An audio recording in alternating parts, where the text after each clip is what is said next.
Welcome to Amaravati hub అండి. Amaravati hub నుంచి ఈరోజు మనం విజయవాడలో మెట్రో ట్రైన్ రైల్వే లైన్ గురించి తెలుసుకుందాం. ఈరోజు మెట్రో రైలు ఎటువైపు వెళ్తుంది, ఏ స్టేషన్లు ఉంటాయి అనేవి, ఎంత దూరం వేస్తారు అనేది వివరాలు చెప్తాము.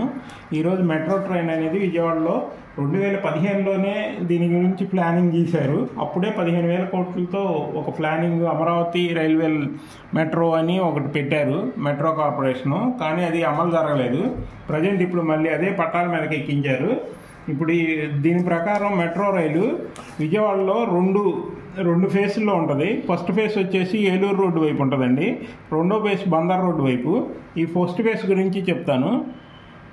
ఈ ఫేస్ 1లో అండి, ఫేస్ 1లో వచ్చేసి విజయవాడ పండిట్ నెహ్రూ బస్ స్టాండ్ నుంచి గన్నవరం ఎయిర్పోర్ట్ దాకా ఫేస్ 1 వస్తుందండి.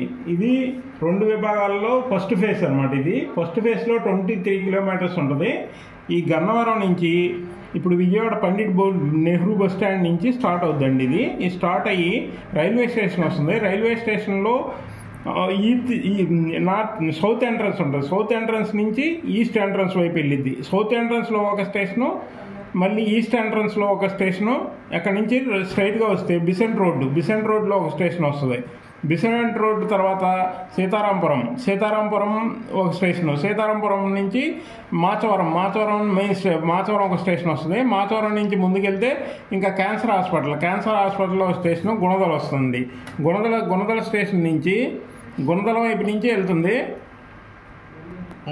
గుణదల నుంచి రామవరపాడు వెళ్తుంది. రామవరపాడు నుంచి గన్నవరం, రామవరపాడు, ఎనికేపాడు, ప్రసాదంపాడు, నెడమానూరు, తర్వాత గన్నవరం ఉంటుందండి. గన్నవరం ఎయిర్పోర్ట్లో స్టాపింగ్ ఉంటుంది. గన్నవరం ఎయిర్పోర్ట్ నుంచి మళ్ళీ ఇదే లైన్ అండి. ఇది ఫస్ట్ ఫేజ్లో ఏలూరు రోడ్డు వైపు నుంచి మెట్రో స్టార్ట్ అవుతుందండి. ఇది మొత్తం 23 కిలోమీటర్లు.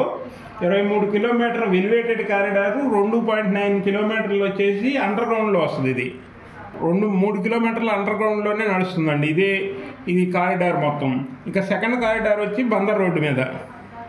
బందర్ రోడ్లో వచ్చేసి పండిట్ నెహ్రూ బస్ స్టాండ్ నుంచే స్టార్ట్ అవుతుందండి బందర్ రోడ్డు వైపు. ఈ బందర్ రోడ్డు వచ్చేసి 14 కిలోమీటర్లు. ఇది సెకండ్ ఫేజ్లో 14 కిలోమీటర్లో స్టార్ట్ అవుతుంది. ఈ పండిట్ నెహ్రూ బస్ స్టాండ్ నుంచి 14 కిలోమీటర్లు start. Pandit Nehru bus station first. దాని నుంచి ఫస్ట్ స్టేషన్ వచ్చేసి ఇక్కడ వచ్చేసి బిసెంట్ రోడ్ తర్వాత పీడబ్ల్యూడి గ్రౌండ్స్, తర్వాత స్టేడియం నుంచి డివి మేనార్ వస్తుంది. డివి మేనార్ తర్వాత బెన్ సర్కిల్ తర్వాత నెక్స్ట్ స్టేషన్ వచ్చేసి ఆటోనగర్, పడమట ఎన్టీఆర్ సర్కిల్, ఆటోనగర్ గేటు, తర్వాత కానూరు నుంచి తాడిగడప తర్వాత పోరంకి తర్వాత పెనంలూరు ఎండింగ్ అండి. ఇంతవరకు 14 కిలోమీటర్లు వస్తుంది. ఇది బందర్ రోడ్డు మీద మెట్రో స్టార్ట్ చేస్తారు. ఇది మొత్తం విజయవాడ మెట్రో ప్రజెంట్ ప్లానింగ్ ఎంతవరకు గీశారు. దీని తర్వాత అమరావతికి కూడా కంటిన్యూషన్ ఉంటుంది. ఈ పండిట్ నెహ్రూ బస్ స్టేషన్ నుంచి కృష్ణానది అండర్ గ్రౌండ్ ద్వారా 23 కిలోమీటర్ల అమరావతిలో కూడా ప్లానింగ్ ఉంది. ఫస్ట్ విజయవాడ మెట్రో అయితే కానీ అది స్టార్ట్ చేస్తారు. ప్రజెంట్ విజయవాడ మెట్రోకి మొత్తం ప్లానింగ్ గీశారు. త్వరలోనే స్టార్ట్ అవబోతుంది. Thank you. మా ఛానల్ని సబ్స్క్రైబ్ చేయండి. Thank you.